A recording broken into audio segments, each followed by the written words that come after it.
کیا مقدونیہ کا الیگزینڈر اسکندر اعظم تھا یا حضرت عمر فاروق رضی اللہ تعالیٰ عنہ؟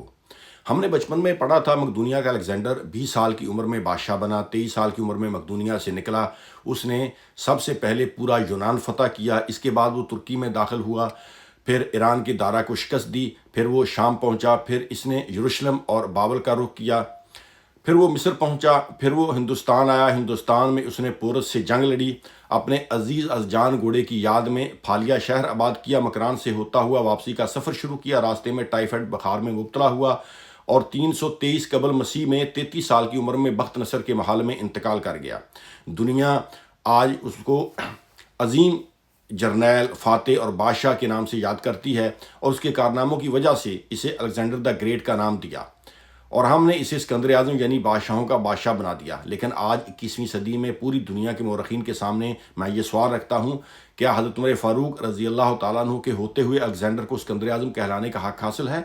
آپ بھی سوچئے، غور کیجئے۔ الیگزینڈر بادشاہ کا بیٹا تھا، اسے دنیا کے بہترین لوگوں نے گھڑ سواری سکھائی، اسے ارسطو جیسے استادوں نے تعلیم دی، اور جب وہ 20 سال کا ہو گیا تو اسے تخت و تاج سونپ دیا گیا، جبکہ اس کے مقابلے میں حضرت عمر فاروق رضی اللہ تعالیٰ عنہ کی 7 پشتوں میں کوئی بادشاہ نہیں گزرا تھا۔ آپ بھیڑ بکریاں اور اونٹ چراتے تھے، بڑے ہوئے، اور آپ کو تلوار بازی بھی آپ نے کسی اکیڈمی سے نہیں سیکھی تھی۔ اسکندر اعظم نے آرگنائزڈ آرمی کے ساتھ 10 برسوں میں 17 لاکھ مربع میل کا علاقہ فتح کیا، جبکہ حضرت عمر فاروق رضی اللہ تعالیٰ عنہ نے 10 برسوں میں آرگنائزڈ آرمی کے بغیر 22 لاکھ مربع میل کا علاقہ فتح کیا، اور اس میں روم اور ایران کی 2 سپر پاورز بھی شامل تھیں۔ آج کے سیٹلائٹ، میزائل اور آبدوزوں کے دور میں بھی دنیا کے کسی حکمران کے پاس اتنی بڑی سلطنت نہیں جو حضرت عمر رضی اللہ تعالیٰ عنہ نے صرف گھوڑوں کی پیٹھ پر نہ صرف فتح کرائی بلکہ اس کا انتظام انصرام بھی چلایا تھا۔ الیگزینڈر کی فتوحات کے دوران اس کے بے شمار جرنیل، اس نے اپنے قتل کروائے، بے شمار جرنیلوں نے اس کے خلاف بغاوت کی، اور ہندوستان میں اس کی فوج نے آگے بڑھنے سے انکار بھی کر دیا، لیکن حضرت عمر رضی اللہ تعالیٰ عنہ کے کسی بھی ساتھی نے آپ کے حکم سے سرتابی کی جرت نہیں کی۔ آپ ایسے کمانڈر تھے کہ عین میدان جنگ میں عالم اسلام کے ایک عظیم جرنیل سپہ سالار حضرت خالد بن ولید رضی اللہ تعالیٰ عنہ کو معزول کر دیا، اور کسی کو یہ حکم ٹالنے کی جرت نہ ہوئی۔ آپ نے حضرت سعد بن ابی وقاص رضی اللہ تعالیٰ عنہ کو کوفے کی گورنری سے ہٹا دیا، آپ نے حضرت حارث بن کعب رضی اللہ تعالیٰ عنہ سے گورنری واپس لے لی، اور آپ نے حمص کے گورنر کو واپس بلا کر اونٹ چرانے پر لگا دیا، لیکن کسی کو حکم عدولی کی جرت نہ ہوئی۔ الیگزینڈر نے 17 لاکھ مربع میل کا علاقہ فتح کیا، لیکن دنیا کو کوئی نظام، کوئی سسٹم نہ دے سکا، جبکہ حضرت عمر نے دنیا کو ایسے سسٹم دیے جو آج تک پوری دنیا میں رائج ہیں۔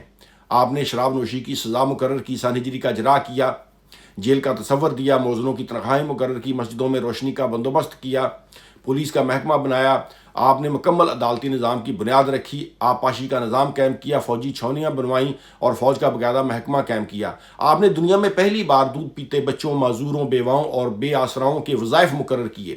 آپ نے دنیا میں پہلی بار حکمرانوں، سرکاری عہدیداروں اور والیوں کے اثاثے ڈکلیٹ کرنے کا تصور دیا۔ آپ نے بے انصافی کرنے والے ججوں کو سزا دینے کا سلسلہ بھی شروع کیا، اور آپ نے دنیا میں پہلی بار حکمران کلاس کی اکاؤنٹیبلٹی شروع کی۔ آپ راتوں کو تجارتی کافروں کی چوکیداری کرتے تھے۔ آپ فرمایا کرتے تھے، جو حکمران عدل کرتے ہیں وہ راتوں کو بے خوف سوتے ہیں۔ آپ کا فرمان تھا، قوم کا سردار قوم کا سچا خادم ہوتا ہے۔ آپ کی مہر پر لکھا تھا، عمر نصیحت کے لیے موت ہی کافی ہے۔ آپ کے دسترخوان پر کبھی 2 سالن نہیں رکھے گئے۔ آپ زمین پر سر کے نیچے اینٹ رکھ کر سو جاتے تھے۔ آپ سفر کے دوران جہاں نیند آ جاتی تھی، آپ کسی درخت پر چادر تان کر سایہ کرتے تھے اور سو جاتے تھے، اور رات کو ننگی زمین پر دراز ہو جاتے تھے۔ آپ کے کرتے پر 14 پیوند تھے۔ آپ موٹا کھردرا کپڑا پہنتے تھے۔ آپ کسی کو جب سرکاری عہدے پر فائز کرتے تھے تو ان کے اثاثوں کا تخمینہ لگا کر اپنے پاس رکھ لیتے تھے، اور اگر سرکاری عہدے کے دوران اس کے اثاثوں میں اضافہ ہو جاتا تو آپ اس کی اکاؤنٹیبلٹی کرتے تھے۔ آپ جب کسی کو گورنر بناتے تو اسے نصیحت فرماتے تھے، دربان نہ رکھنا اور فریادی پر دروازہ بند نہ کرنا۔ آپ فرماتے تھے، ظالم کو معاف کر دینا مظلوموں پر ظلم ہے، اور آپ کا فکرہ آج انسانی حقوق کے چارٹر کی حیثیت رکھتا ہے۔ مائیں بچوں کو آزاد پیدا کرتی ہیں، تم نے انہیں کب سے غلام بنا لیا؟ اسلام کی سب سے بڑی خصوصیت عدل ہے، اور حضرت عمر رضی اللہ تعالیٰ عنہ وہ شخصیت ہیں جو اس خصوصیت پر پورا اترتے ہیں۔ آپ کے عدل کی وجہ سے عدل دنیا میں عدل فاروقی ہو گیا۔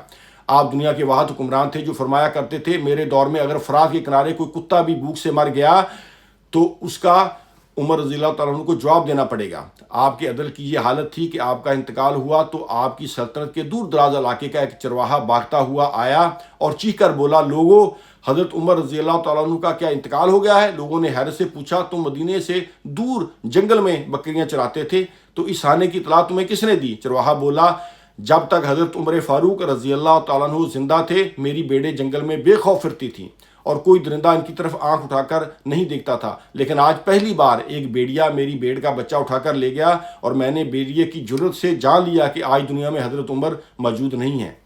میں دنیا بھر کے مورخین کو دعوت دیتا ہوں، ذرا سوچئے، وہ الیگزینڈر کو حضرت عمر رضی اللہ تعالیٰ عنہ کے سامنے رہ کر دیکھیں، الیگزینڈر کو حضرت عمر کے سامنے کھڑا کر کے دیکھیں، وہ حضرت عمر رضی اللہ تعالیٰ عنہ کے حضور پہاڑ کے سامنے الیگزینڈر ایک کینکر دکھائی دے گا، کیونکہ الیگزینڈر کی بنائی ہوئی سلطنت اس کی وفات کے 5 سال بعد ختم ہو گئی، جبکہ حضرت عمر رضی اللہ تعالیٰ عنہ نے اپنے دور میں جس خطے میں اسلام کا جھنڈا بجوایا وہاں سے آج بھی اللہ اکبر کی صدائیں آتی ہیں، آج بھی لوگ اللہ کے سامنے سجدہ کرتے ہیں، اور دنیا میں الیگزینڈر کا نام صرف کتابوں میں سمٹ کر رہ گیا، جبکہ حضرت عمر فاروق رضی اللہ تعالیٰ عنہ کے بنائے ہوئے نظام آج بھی دنیا میں رائج ہیں کسی نہ کسی شکل میں۔ آج بھی جب کوئی ڈاک خانے سے کوئی خط نکلتا ہے، پولیس کا کوئی سپاہی وردی پہنتا ہے، کوئی فوجی جوان 6 ماہ بعد چھٹی پر جاتا ہے، یا پھر حکومت کسی بچے معذور بیوہ بے سہارا کو کوئی وظیفہ مقرر کرتی ہے، معاشرہ سوسائٹی حضرت عمر رضی اللہ تعالیٰ عنہ کو یاد کرتی ہے، وہ انہیں تحریک کا سب سے بڑا سکندر اعظم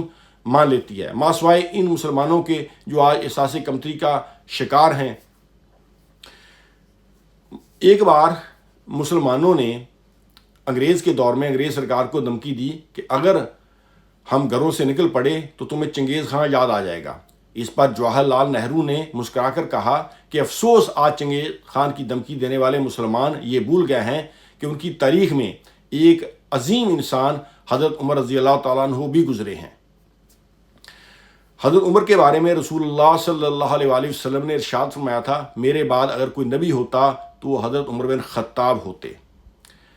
آج دنیا کے جتنے بھی مسلم حکمران ہیں انہیں حضرت عمر رضی اللہ تعالیٰ عنہ کے نقش قدم پر چلنے کی ضرورت ہے۔ ذرا سوچئے، آج اگر حضرت عمر فاروق رضی اللہ تعالیٰ عنہ جیسا کوئی حکمران ہوتا تو کیا یہود و نصارہ فلسطینیوں پر اتنے ظلم کر سکتے؟ مسلمانوں کو حضرت عمر رضی اللہ تعالیٰ عنہ کے نقش قدم پر چلنا چاہیے۔